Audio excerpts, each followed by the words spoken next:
So friends, ये हो गए कुछ क्वेश्चंस। जैसे इंपॉर्टेंट क्वेश्चंस क्या है, place value of 3 in number.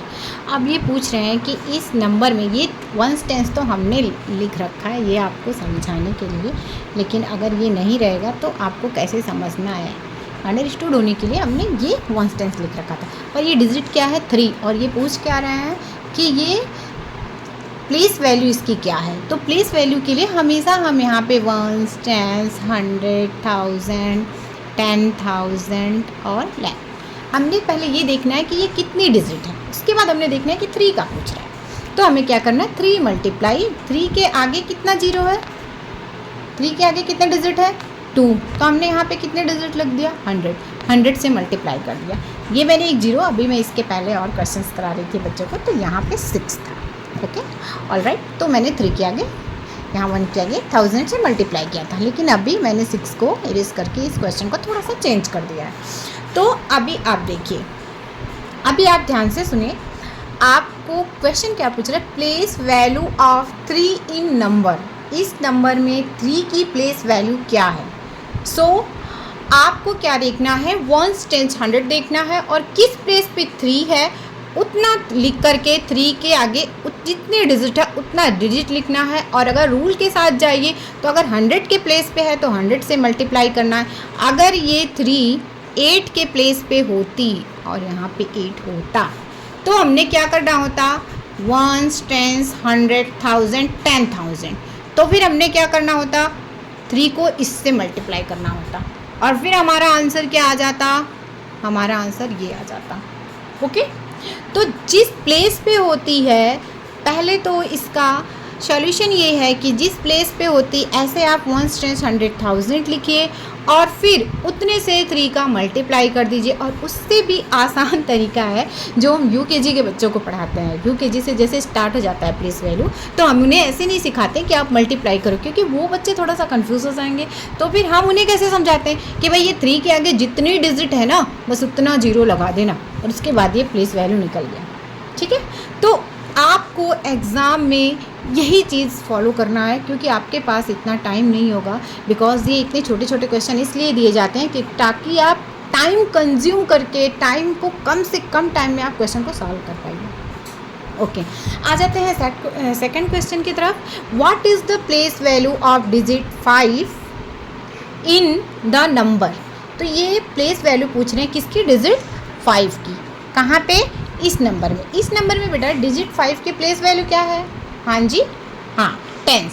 ये कह रहे हैं टेंस है। तो इसका प्लेस वैल्यू जब हम सॉल्यूशन करेंगे,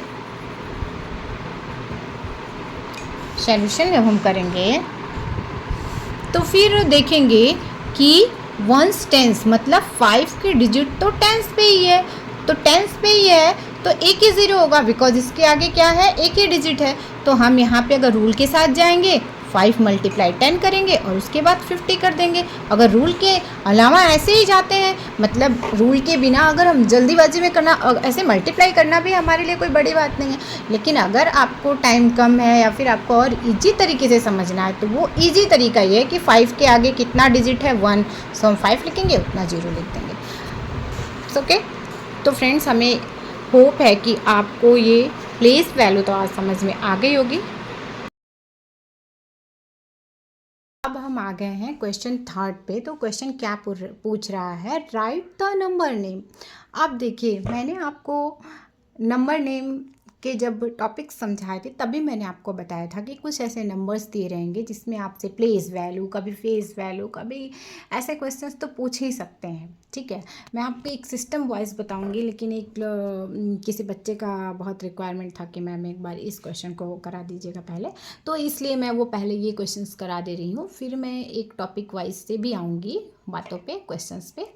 तो राइट द नंबर नेम, आपको ये नंबर दे रखा है और आपको अब इसको राइट करना है। तो आपके पास एग्ज़ाम में इतना टाइम रहेगा कि ये पूरा आप लिख के कर पाओगे नहीं, तो ये आपको मुँह ज़बानी, ये तो देखो ये सारी चीज़ें बहुत छोटे क्लास से होती है। मैं बार बार इस चीज़ को मेंशन कर रही हूँ कि हाँ, बहुत छोटी क्लास से होती है। अगर फिर भी आपको नहीं समझ में आया तो अब आपको ये चीज़ें देखनी है। ये क्या लिखा है, 4,58,721। आपको इसको क्या करना है, सिर्फ ऐसे नेम मतलब उसको एक कंसिस्टेंसी में लिखना है और नेम के साथ लिखना है, मतलब आपको इंग्लिश में लिख देना। कैसे भी ऐसे क्वेश्चन आएंगे तो इतना तो सारे बच्चे भी अंडरस्टूड, हमारे स्टूडेंट बहुत स्मार्ट हैं। Right the expanded form. अब आपको एक्सपेंडेड फॉर्म भी आता है, आई नो, आई होप सबको आता ही होगा, बिकॉज ये हम क्लासेस में बहुत बार पढ़ चुके होते हैं, लेकिन क्योंकि ये हमारे सिलेबस में है इसलिए हम इसे बार बार दोहरा रहे हैं। तो ये एक्सपेंडेड फॉर्म क्या होता है, जो ये डिजिट दी हुई होती है, जैसे 8 डिजिट है, इसके आगे कितने डिजिट है हमने उतना जीरो लगाना, ठीक है। अब देखिए यहाँ पे भी प्रॉब्लम वही है कि आपको यहाँ 1s 10s 100,000 वाला करना ही करना है, लेकिन मैं आपको उससे भी एकदम आसान तरीका बताती हूँ कि आप 8 लिखे, 8 के आगे जितनी डिजिट है आप उतना जीरो लगा दीजिए। फिर आपने 4 लिखा, 4 के आगे जितनी डिजिट यहाँ पे है आप उतनी जीरो वहाँ लगा दोगे। 6 लिखा और 6 के आगे जितनी डिजिट है आप वहाँ पे लिख दो ऐसे, बिकॉज इसको भी हमने यही देखना है, ठीक है। लेकिन हमें देखना कैसे है, जैसे 9 है, 1s 10s 100 1000 10,000 और ये लाख। तो हमें क्या करना है, यहाँ पे 8 लाख लिखना है, फिर 46,000 तो लिख नहीं सकते तो 40,000 लिखेंगे, फिर 600 लिखेंगे, फिर 200 प्लस 9।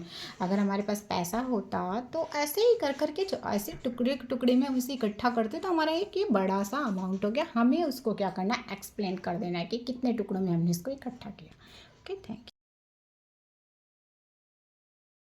आपको चीज़ें समझ में तो आ रही हैं ना, बिकॉज देखिए अभी ये तो बहुत छोटे छोटे टॉपिक्स हैं, जिस टॉपिक्स को हम अभी कवर कर रहे हैं बेटा वो बहुत छोटे टॉपिक्स हैं। यू नो व्हाट, ये सारे टॉपिक्स तो आप यूकेजी से पढ़ना स्टार्ट कर रहे हो। कब से पढ़ना स्टार्ट कर रहे हो, यूकेजी से। लेकिन क्या होता है कि जब हम उसे सीरियसली नहीं करते हैं और कुछ पैटर्न भी चेंज होते हैं, जैसे यूकेजी में ये बहुत छोटे छोटे पैटर्न्स में हमको समझाए जाते हैं, ये मल्टीप्लाई नहीं समझाई जाती है, हमें ऐसे नॉर्मल समझाया जाता है कि हाँ जितनी डिजिट है उतना जीरो लगा दो। और वैसे ही फिर 3rd क्लास से भी ये सारे चैप्टर्स में आ जाते हैं ये सारे क्वेश्चंस। लेकिन अगर ये सैनिक स्कूल के सिलेबस में दे रखा है तो कुछ तो इसमें चेंजेस तो करेगा, नहीं तो आप ऐसे छोटे क्लास से पढ़ते आ रहे हो, आपको ये बहुत ईजी लगना चाहिए। लेकिन अगर आपको अभी तक ये चीज़ें नहीं समझ में आई हैं तो अब आप बहुत ध्यान से देखना, और अगर आपको फिर भी नहीं समझ में आती है तो प्लीज़ मैसेज करना कि यहाँ पे ये चीज़ हमें समझ में नहीं आ रही है, फिर हम उसे आगे और भी अच्छे तरीके से एक्सप्लेन करेंगे, क्योंकि हमें लग रहा है कि इतना सफिशेंट है, बिकॉज ये क्लास 3rd से ही आप पढ़ रहे हो और अभी आप प्रिपरेशन कर रहे हो क्लास 6 की। सैनिक स्कूल की प्रिपरेशन आप क्लास 6 की करा रहे हो, हम तो वही तैयारी करवा रहे हैं। तो अगर आपको फिर भी कहीं डाउट होता है तो वो आप मुझे एक बार कंफर्म कराओगे कि यहाँ पे मुझे इस क्वेश्चन में डाउट होता है, सो मैं उसे ज़रूर फिर से और अच्छे तरीके से एक्सप्लेन करने की कोशिश करूँगी। ओके,